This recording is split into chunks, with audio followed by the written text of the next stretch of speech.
Bienvenue dans la série Spotlight du Project Management Institute. Cette présentation met un coup de projecteur sur l'obtention du PDU. Vous avez réussi votre examen PMP et vous avez rejoint le groupe d'élite de professionnels du management de projet. Et maintenant, vous êtes maintenant prêt pour les défis professionnels qui vous attendent. En plus des opportunités de carrière supplémentaires, vous devez continuer à apprendre et à vous développer dans le domaine du management de projet. Vous avez de la chance. PMI a établi des lignes directrices conçues précisément à cet effet, sous la forme d'exigences de certification continue, c'est-à-dire le programme CCR. Le manuel CCR explique comment participer à des activités permettant d'obtenir des unités de perfectionnement professionnel, ou PDU. Vos questions commencent à se bousculer, n'est-ce pas? Qu'est-ce qu'une PDU exactement? Combien en faut-il? Quel temps ai-je devant moi pour les obtenir? Quand le compte à rebours démarre-t-il? Quel est le processus officiel de déclaration des PDU? Essayons de répondre à vos questions. Tout d'abord, une PDU est une unité de mesure, une valeur attribuée à chaque activité d'apprentissage ou de service comme décrit dans le manuel CCR. Vous devez obtenir au moins 60 PDU. À partir de votre premier jour en tant que PMP officiel, vous avez 3 ans pour obtenir les PDU requises. Et le cycle d'acquisition des PDU commence le jour où vous avez réussi l'examen PMP. Le processus est relativement simple. Vous participez à une activité, ensuite, vous remplissez le formulaire en ligne pour déclarer les PDU.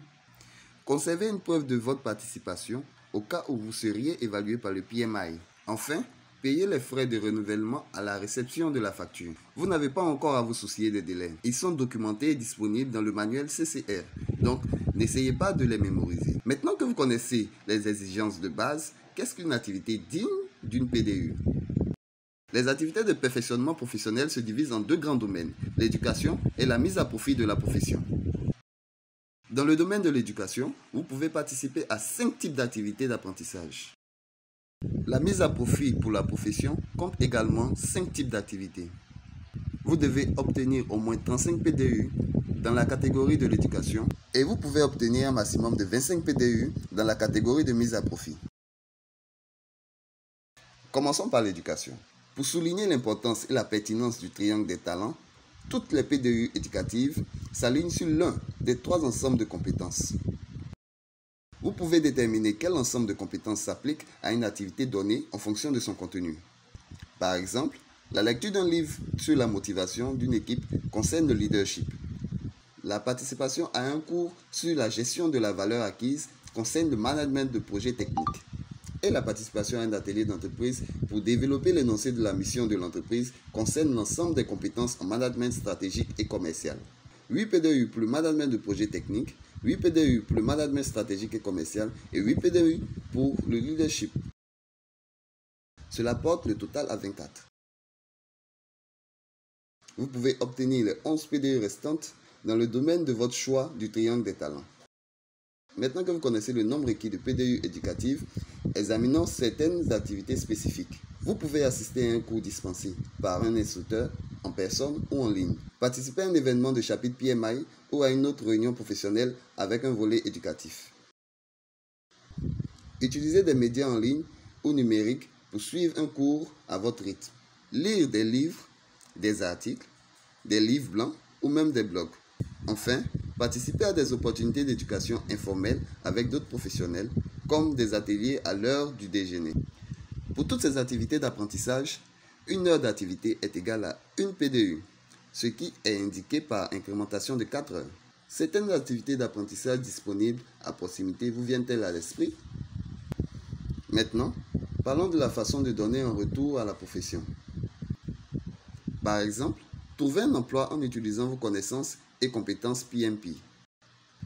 Cependant, pour l'activité concernant l'emploi, vous ne pouvez pas obtenir plus de 8 PDU dans le cycle de 3 ans. Vous pouvez également appliquer vos connaissances en créant des livres, des articles. Utilisez votre expertise pour délivrer une présentation formelle lors d'un événement de chapitre ou d'une conférence PMI. Agissez en tant que coach ou mentor auprès d'une personne travaillant à obtenir la certification PMP. Enfin, vous pouvez proposer de siéger bénévolement à un comité officiel PMI ou mettre à profit votre expertise en management de projet au bénéfice d'un organisme non lucratif. À l'exception de l'activité concernant l'emploi, une heure passée à effectuer ces activités est égale à une PDU, ce qui est à nouveau indiqué par incrément de 4 heures. C'est tout. Votre travail consiste à sélectionner une activité et vous pourrez vous lancer. Pour qu'elle soit officielle, remplissez le formulaire en utilisant le CCRS en ligne. Conservez la documentation comme preuve au cas où le PMI vous évaluerait. Vous pouvez consulter le manuel CCR pour connaître la documentation exacte à fournir. Pour vous aider à atteindre votre objectif, il est toujours recommandé de prévoir quand et comment vous allez répondre à vos exigences de PDU.